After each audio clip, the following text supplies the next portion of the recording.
காலப்போக்கிலே வாளினுடைய கூர்மை முனைமழுங்கி நூலினுடைய கூர்மை மட்டுமே விஞ்சி நிற்கிறது. நூல் என்று நான் கூறுவது புத்தகங்களை. கூர்தீட்டப்படாத எதுவுமே முனைமழுங்கி போய்விடும்.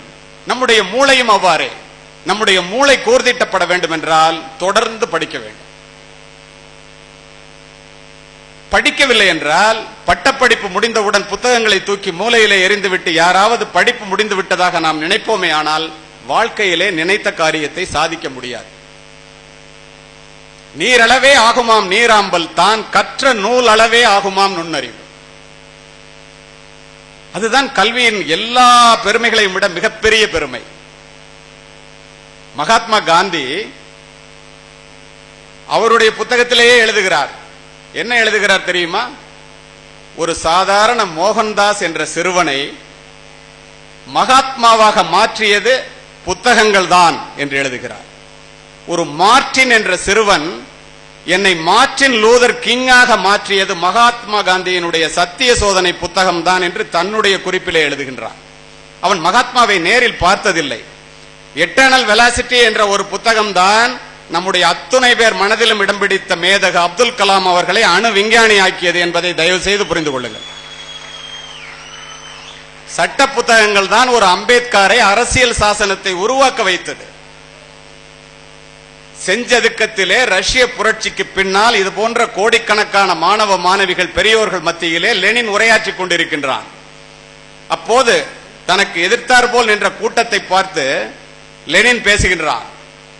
உங்கள் அத்துணை பேருக்கும் இந்த ரஷ்யாவை உலக அரங்கிலே முன்னெடுத்து செல்ல வேண்டும் என்றால் 3 கடமைகள் இருக்கிறது என்றான். ஒரு மாணவி எழுந்து முதல் கடமை என்ன என்று கேட்டாள். படியுங்கள் என்றான். ஒரு மாணவன் எழுந்து இரண்டாவது கடமை என்ன என்று கேட்டான். படியுங்கள் என்றே சொன்னான். பெரியவர் ஒருவர் எழுந்து எங்களுக்கு உள்ள 3வது கடமை என்ன என்று கேட்டார். படியுங்கள் என்றே முடித்தான். ஏன் தெரியுமா? யாரெல்லாம் புத்தகங்களை நோக்கி கல்லூரியிலும் வெளியிலும் தலைகுனிகின்றார்களோ அத்துணை பேரும் இந்த உலகத்தை நோக்கி தலை நிமிரலாம் என்ற ஒரே காரணம்தான். இந்த உண்மைகளை அறிந்து கொண்ட காரணத்தினால்தான் நஞ்சு கொடுக்கப்படும் நேரம் வரை கிரேக்க நாட்டு கவிதைகளை படித்துக் கொண்டும் கேட்டுக்கொண்டும் இருந்தான் சாக்ரட்டிஸ். தூக்கு கயிற்றை முத்தமிடும் வரை படித்துக் கொண்டிருந்தான் உமர் முக்தார். தூக்கு மேடைக்கு அழைத்து செல்லும் வரை படித்துக் கொண்டிருந்தான் பகத்சிங். படுக்கின்ற இடம் கூட படிப்பகத்திற்கு அருகாமையில் கேட்டார் அம்பேத்கர். படித்துக் கொண்டிருந்த புத்தகத்தை முடித்து விட வேண்டும் என்பதற்காக தன்னுடைய அறுவை சிகிச்சையை அடுத்த நாள் மாற்றி வைக்க சொன்னார் அண்ணா. 35 ஆண்டுகள் நூலகத்திலே மூழ்கி மூலதனம் என்ற கம்யூனிஸ்ட் வேதாந்தத்தை கண்டுபிடித்தான் கார்ல் மார்க்ஸ். இதெல்லாம் எதற்காக சொல்லுகின்றேன் தெரியுமா? நம்முடைய அத்துணை பேர் மனதிலும் இடம் பிடித்த மேதக அப்துல் கலாம் அவர்கள் கல்லூரிகளாக பள்ளிக்கூடங்களாக சென்று சொன்னதனுடைய ஒட்டுமொத்த கருத்தை பார்ப்பீர்களே, ஆனால் படியுங்கள், படித்தால்தான் பாரதத்தால் பாராள முடியும் என்று படித்து சொன்னவர் அப்துல் கலாம் அவர்கள். அதற்காகவாவது நாம் படிக்க வேண்டாமா? படிக்க தெரியாத அரசனாக இருப்பதை விட படிக்க தெரிந்த ஏழையாக இருந்து இறப்பதுவே மேல் என்கின்றான் மெக்காலே. 30 நாட்களுக்கு முன்னால் வெளிநாட்டிற்கு சென்றிருந்தேன் மாணவர்களே. ஜப்பானியர்கள் ஒருவரை ஒருவர் பார்க்கும் போது ஒரே மாதிரியான வார்த்தைகளை உச்சரிக்கின்றார்கள். எனக்கு ஜப்பானிய மொழி தெரியாது. பக்கத்தில் இருந்தவரை கேட்டு என்ன பேசிக் கொள்கிறார்கள் என்று கேட்டேன். 15 நாட்களுக்கு முன்னால் நீ படித்த புதிய புத்தகம் என்ன என்று ஒருவரை ஒருவர் கேட்டு குறிப்பெடுத்துக் கொண்டு அந்த புத்தகத்தை வாங்கி படிக்கின்றார். இப்போது தெரிகிறதா நாம் எங்கே இருக்கிறோம், அவர்கள் எங்கே இருக்கின்றார்கள் என்று? கருத்துலக பெரியவர்களினுடைய கனமான சிந்தனைகள் புத்தகங்களிலே இருக்கின்றன. நீ நூலகத்துக்கு போ, நீ எவ்வளவு பெரிய முட்டாள் என்பதை அங்குள்ள புத்தகங்கள் சொல்லும். அணுகுண்டு கூட ஒரு முறைதான் ஓசையுடன் வெடிக்கும், ஆனால் புத்தகங்கள் திறக்கும் போதெல்லாம் வெடிக்கும் என்கிறார் ஜெயகாந்தன். உண்மைக்கு முரணானதை, நேர்மைக்கு விரோதமானதை, வாழ்க்கைக்கு தேவையானதை பெரியவர்கள், வள்ளுவன் தொடங்கி வாழும் பெரியவர்கள் வரை புத்தகங்களிலே விட்டு சென்றிருக்கின்றார்கள். தயவு செய்து கல்லூரியிலே நீங்கள் படிக்கும் போது பாட புத்தகங்களை தாண்டி படிப்பை நேசிக்க கற்றுக்கொள்ளுங்கள். மதிப்பெண்களை தாண்டி கல்வியை நேசிக்க கற்றுக்கொள்ளுங்கள். அப்போதுதான் வாழ்க்கையை நீங்கள் எதிர்கொள்ள முடியும் என்பதை மட்டும் இந்த நேரத்திலே மனதிலே பதிய வைத்துக் கொள்ளுங்கள். சரி, இதெல்லாம் தெரியுது. வாழ்க்கையில முன்னேறதுக்கு வழி சொல்வேன்னு சொன்னா நீ கல்வியை பத்தியே சொல்லிட்டு இருக்கேன்னு நீங்க நினைக்கிறது எனக்கு தெரியுது. நீ என்னவாக வேண்டும் என்று நினைக்கிறாயோ அதுவாக. விவேகானந்தர் எவ்வுயிர் எப்படி எண்ணின அவ்வுயிர்க்கு அப்படி அளித்தருள் அருட்பெரும் ஜோதி என்கிறார் ராமலிங்க அடிகளார். ஒரு உயிர் என்ன கேட்குதோ அதுதான் கடவுள் கொடுக்கிறாருங்கிறார். பூமியில் இருப்பதும் வானத்தில் பறப்பதும் அவரவர் எண்ணங்களேங்கிறான் கண்ணதாசன். ஒரு மனிதனை உயர்த்துவது அவனுடைய சிந்தனை தான் ரூசோ. மனிதர்கள் தங்களுடைய எண்ணங்களுக்கு ஏற்பவே உயர்ந்த நிலையிலும் தாழ்ந்த நிலையிலும் வாழ்கிறார்கள் எமர்சன். ஒரு மனிதன் எண்ணம் வலுப்படும் போது அதை செயல்படுத்துகின்ற சக்தி அவனிடம் தன்னால் வந்து சேருகிறது என்கிறான் எட்மண்ட் பர்க். மனதினுடைய வலிமை மிக பெரியது மாணவர்களே, மாணவிகளே. நம்முடைய வலிமை தெரியாத காரணத்தினால் நம்முடைய எல்லைக்கோட்டை நாம் சுருக்கிக் கொள்கின்றோம். இந்த இடத்துல இதை ஏன் நான் குறிப்பிடுகின்றேன் தெரியுமா? ஒரு மனிதன் வித்தியாசமாக சிந்திப்பதன் மூலமாகத்தான் தன்னுடைய வாழ்க்கை பாதையே மாற்றி காட்ட முடியும் என்பதுதான் இந்த தலைமுறையினுடைய மிகப்பெரிய கண்டுபிடிப்பு. உங்களை மாதிரி என்ஜினியரிங் காலேஜில் படிக்கிறான், மைக்ரோசாப்ட் நிறுவனத்தினுடைய சிஇஓவாக மாறுகிறான் சத்யா நாதல்லா. உங்களுக்கு தெரியுமா அவனுடைய மாத வருமானம் என்ன, ஆண்டு வருமானம் என்று? 130 கோடி ரூபாய் வருட வருமானம். அதே என்ஜினியரிங் காலேஜிலே அதே எம்பிஏவை அதே எம்சிஏ படித்துவிட்டு 30,000 ரூபாய்க்கு போட்டியாக போடுகின்ற மாணவர்களையும் மாணவிகளையும் பார்த்து கொண்டுதானே இருக்கின்றோம். தவறு எங்கே ஆரம்பிக்கின்றது? ஏன் அவ்வளவு தூரம் வடநாட்டிற்கு?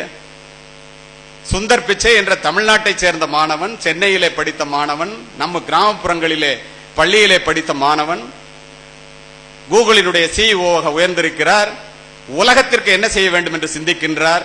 நாம் நம் நாட்டிற்காவது அல்லது வீட்டிற்காவது ஏதாவது செய்ய வேண்டும் என்று சிந்திக்க வேண்டாமா? அதற்காவது இந்த படிப்பு நமக்கு பயன்பெற வேண்டாமா? யாரிடத்திலே இருக்கின்றது அந்த குறை? அப்படி என்றால் நாம் என்ன செய்ய வேண்டும்?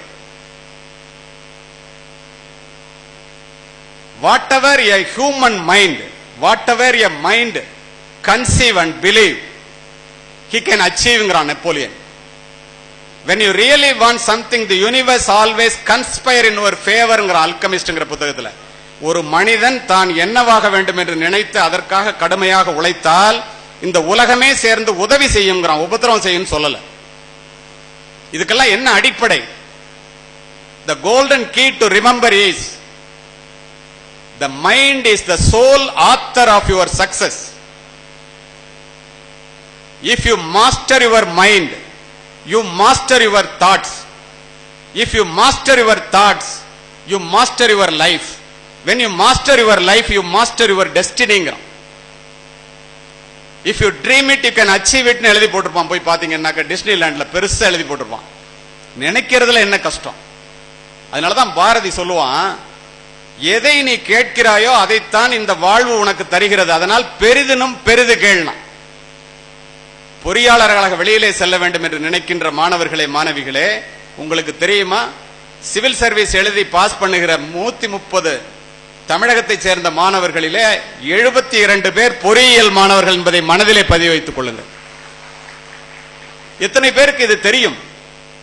உங்களுடைய மனதினுடைய வலிமை பெரியது என்று நினைத்து பெரிதாக பெரிதினும் பெரிது கேள்.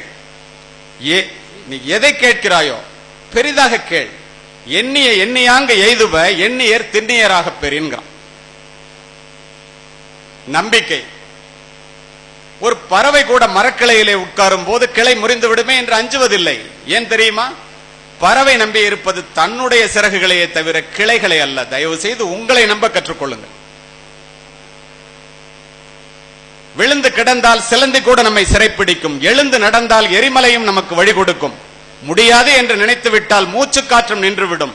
முடியும் என்று துணிந்து விட்டால் மூளைக்குள் மின்சாரம் பெறப்படுக்கும். தன்னம்பிக்கை என்னும் நெருப்பு பொறியை மனித மனம் தாங்கி நின்றால் எண்ணியது எண்ணியவாறு நடக்கும். இடையூறுகள் எரிந்து சாம்பலாகும். இங்கே பெற்றோர்களும் அமர்ந்திருக்கின்றார்கள், ஆசிரியர்களும் அமர்ந்திருக்கின்றார்கள், மாணவ மாணவிகள் இங்கே இருக்கின்றீர்கள். என்னுடைய வாழ்க்கையில் நடந்த ஒரு உதாரணத்தையே இந்த இடத்திலே பதிவு செய்ய விரும்புகின்றேன். காரணம் என்ன தெரியுமா? என்னை நீங்கள் உதாரணமாக எடுத்துக்கொள்ள வேண்டும் என்பதற்காக அல்ல. இந்தியாவிலே தென்னகத்திலே கடைக்கோடியிலே இருந்து வந்த தமிழகத்தின் ஒரு நாட்டுப்புறத்து சிறுவனால் வாழ்க்கையிலே ஓரளவுக்கு உயர முடிகிறது என்றால் நம்பிக்கை என்ற விதைகளை மட்டுமே சுமந்து வந்த என்னால் முடியும் போது, இங்கே அமர்ந்திருக்கின்ற நண்பர் அசோக் குமாரால் முடியும் போது ஒரு IPS அதிகாரியாக உயர்வதற்கு உங்களால் ஏன் முடியாது? SSLC படிச்சு பாஸ் பண்ணோன்னு எங்க அப்பாவுக்கு என்ன வந்து டாக்டர் ஆகணும்னு ஆசை. எங்க அப்பாட்ட 300 ரூபா தான் பணம் இருந்துச்சு.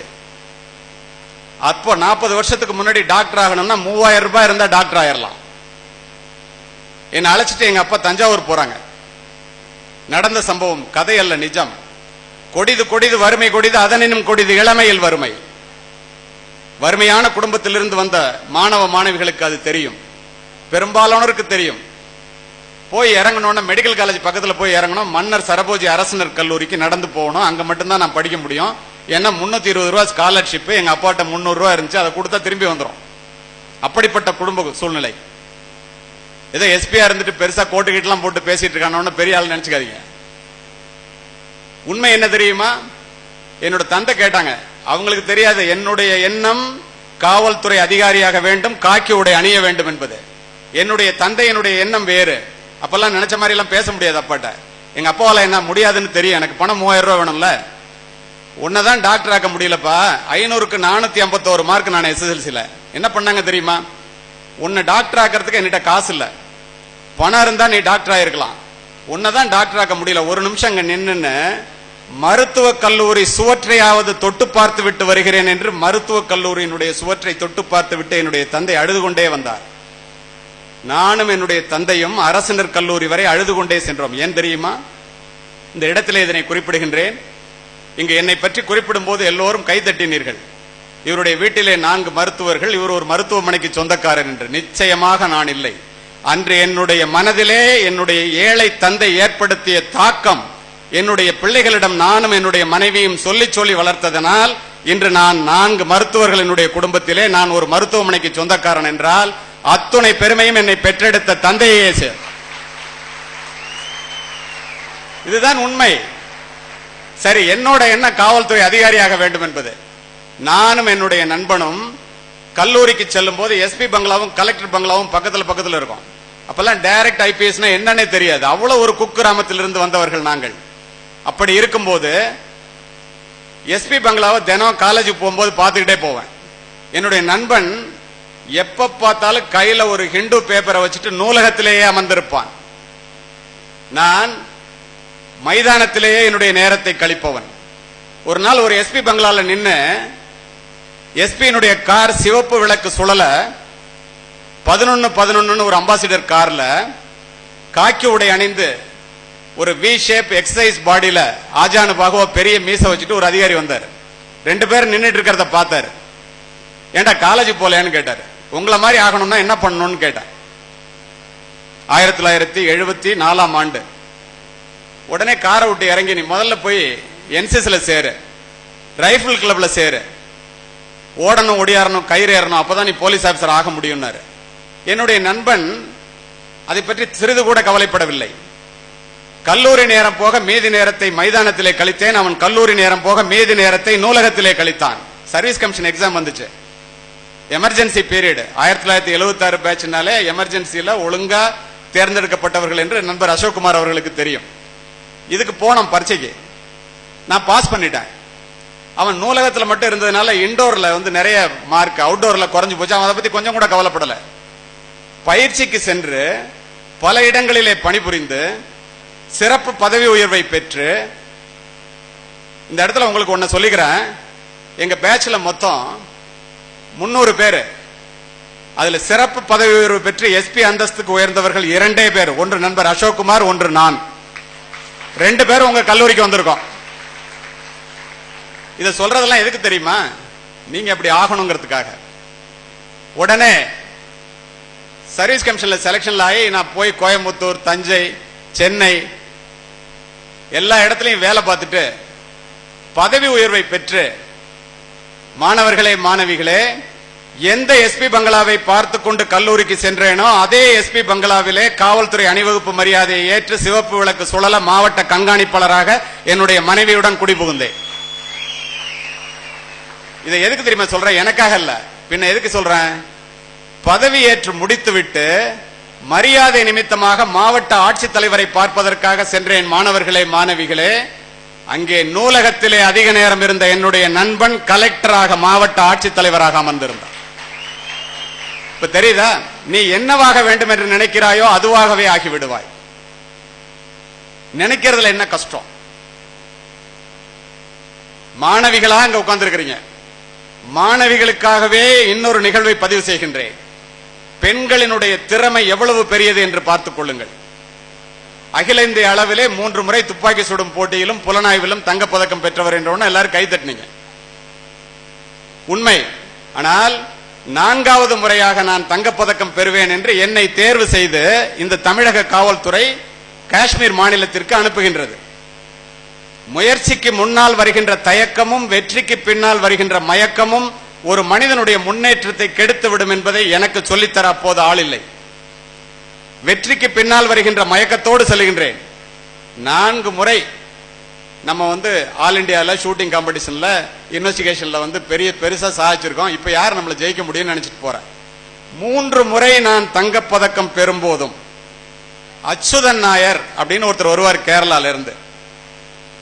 அரை மார்க் 1 மார்க்ல அவருக்கு எனக்கும் போட்டியா இருக்கும். நாக் அவுட் சிஸ்டத்துல எல்லாரும் அவுட் ஆயிருவாங்க. கடைசியில 2 பேரும் நிப்போம் 3 தடவையும். அவரோட அரை மார்க் 1 மார்க்ல நான் ஜெயிச்சிருவேன். அவர் அதை பத்தி கொஞ்சம் கூட கவலைப்பட மாட்டார். நான் அவரை ரொம்ப அலட்சியமா பார்த்துட்டு போவேன்.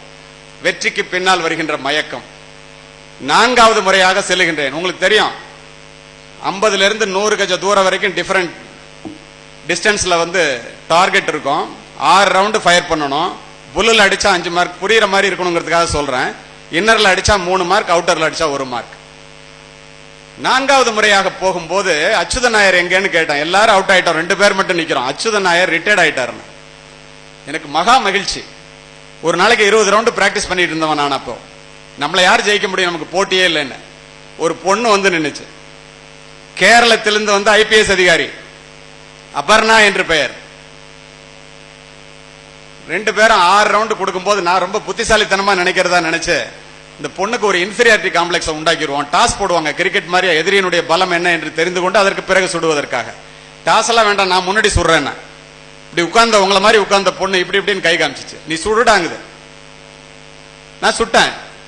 6 ரவுண்ட்ல 5 ரவுண்டு புல், 1 ரவுண்டு இன்னர். என்னுடைய பிராக்டிஸ்ல கூட அப்படி சுட்டது கிடையாது. நான் தான் ஜெயிப்பேன்ட்டு உட்கார்றேன். பக்கத்துல நிறைய அதிகாரிகள் இருக்காங்க. சைலேந்திர பாபு அதிகாரில இருந்து ஆரம்பிச்சு துப்பாக்கி சுடுவதில் யாரெல்லாம் பெரிய அதிகாரியோ அத்தனை பேர் இருக்காங்க. அந்த பொண்ணு சுட்டுச்சு. அதுவும் 6 ரவுண்டுக்கு 5 ரவுண்டு புல்லு. நானும் 6 ரவுண்டுக்கு 5 ரவுண்டு புல்லு. பிராக்டிஸ்ல கூட நான் அப்படி சுட்டது கிடையாது. வால்டர் தேவாரம்னு கேள்விப்பட்டிருப்பீங்க. நான் சொல்றது 1984ஆம் வருடம். அவர் உடனே டார்கெட்டை பாருனார். டார்கெட்டை பார்த்தேன். அந்த பொண்ணு மனசுல பயத்தை உண்டாக்க வேண்டிய நான் என் மனசுல பயம் உண்டாயிடுச்சு. என்னுடைய துப்பாக்கி குண்டுகள் துளைத்ததை விட அந்த பெண்ணினுடைய துப்பாக்கி குண்டுகள் துளைத்தது நெருக்கமாக இருந்தது. குரூப்பிங்னு சொல்லுவாங்க. என்னடா இது சிக்கலா இருக்குமே அப்படின்னு நினைச்சு நடந்து வந்தேன். ஜட்ஜு கேட்டாரு, ஈக்குவல் மார்க் டாஸ் போட்டுடலாமான்னு கேட்டாரு. நான் உடனே எஸ். ஏன் தெரியுமா? தோத்தா கூட டாஸ்ல தோத்தோன்னு சொல்லிக்கலாம். அந்த பொண்ணு அங்க இருந்து வச்சு, mister Kaliyamurthy, this is not a game of chance, it is a game of skill. இது சீட்டு குலுக்கி போட்டு முடிவு பண்றது இல்லடா, திறமையின் அடிப்படையில் முடிவு பண்றது. உனக்கு தைரியம் இருந்தா வா திரும்ப சொல்லலாம்னு கூப்பிடுச்சு.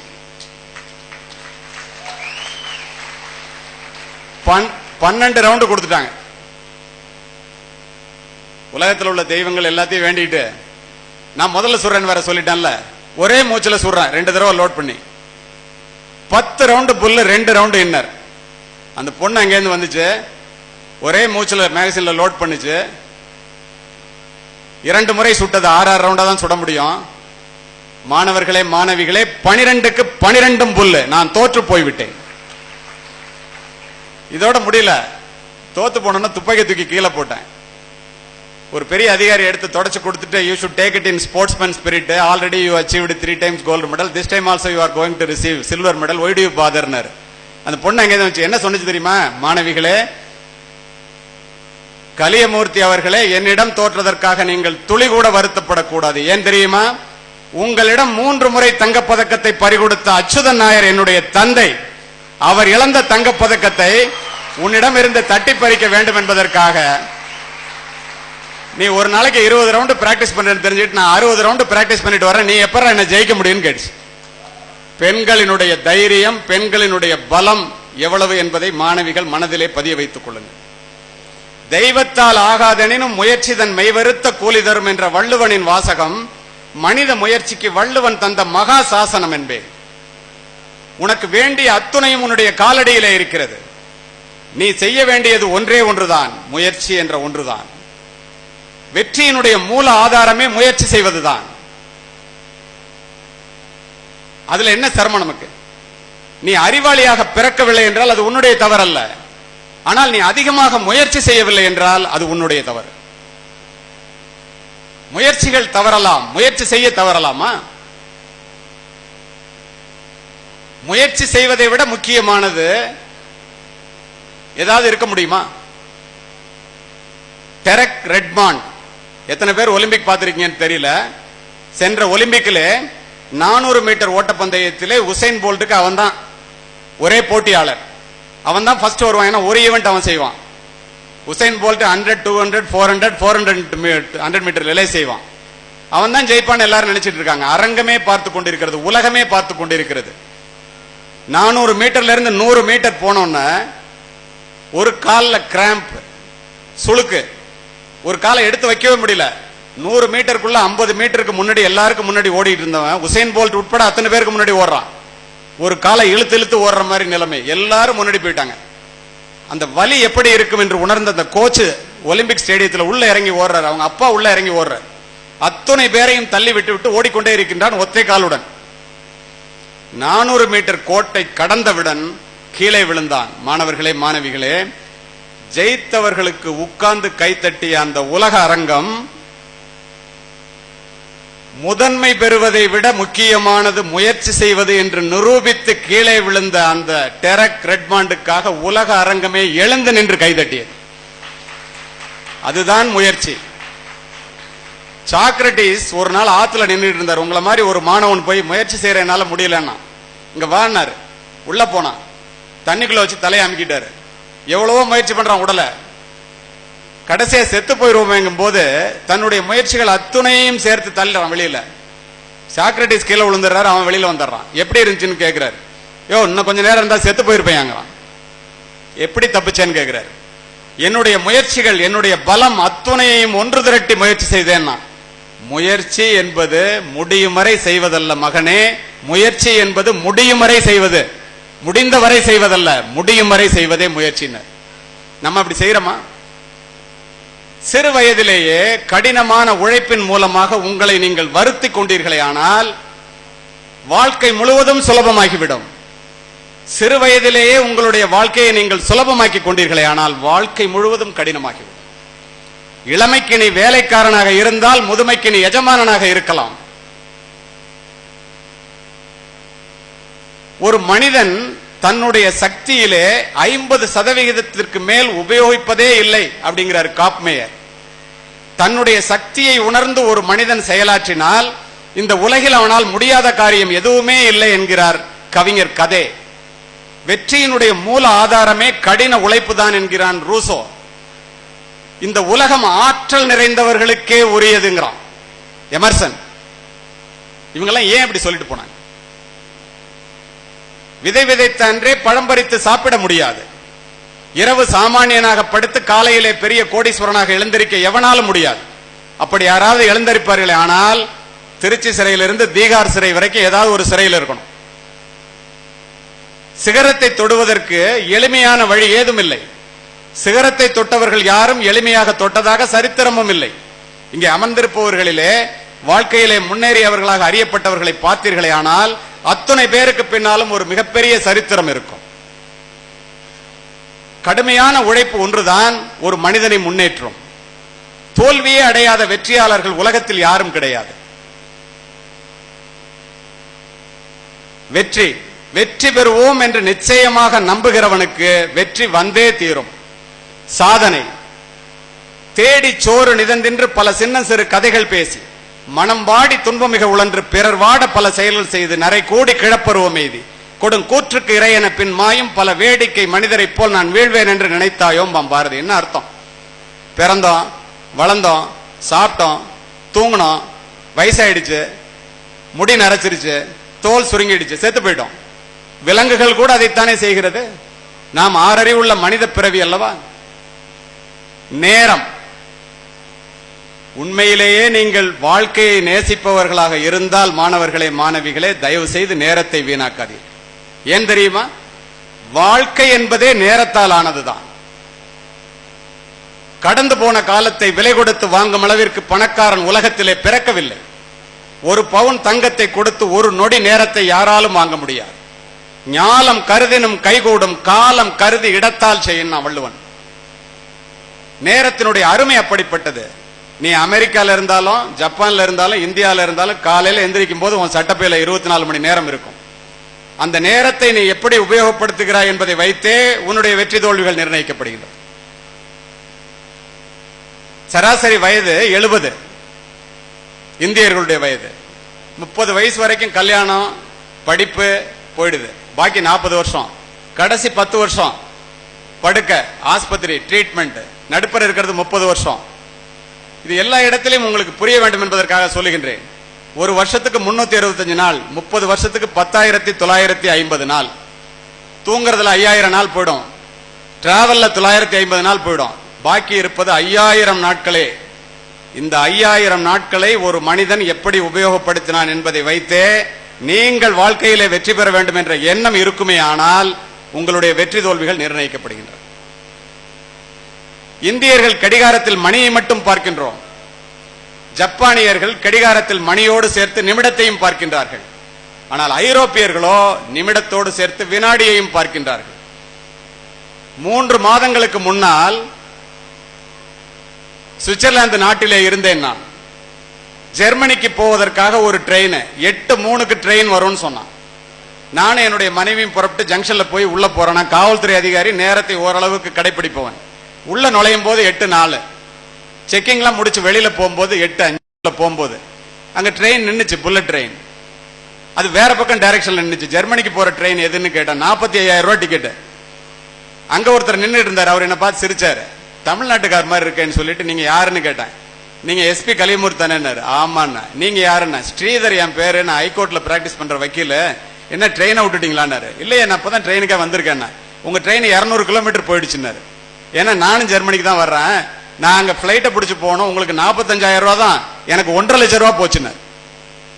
2 நிமிடம். 3 மணிக்கு எழுபவன் முனிவன், 4 மணிக்கு எழுபவன் ஞானி, 5 மணிக்கு எழுபவன் அறிஞன், 6 மணிக்கு எழுபவன் மனிதன், 7 மணிக்கு எழுபவர்கள் எருமை என்பேன். நீங்க எத்தனை மணிக்கு எந்திரிக்கிறீங்கன்னு எனக்கு தெரியாது. வாழ்க்கையிலே முன்னேற வேண்டும் என்றால் காலையிலே படுக்கையை விட்டு சீக்கிரமாக எழுந்திருக்க கற்றுக்கொள்ளுங்கள். ஒருத்தன் தண்ணிக்குள்ள தவறி விழுந்துட்டான், நீச்சல் தெரியாது, எப்படியாவது வெளியில வரணும்னு பக்கத்தில் இருக்கிறத பிடிக்கிறான்.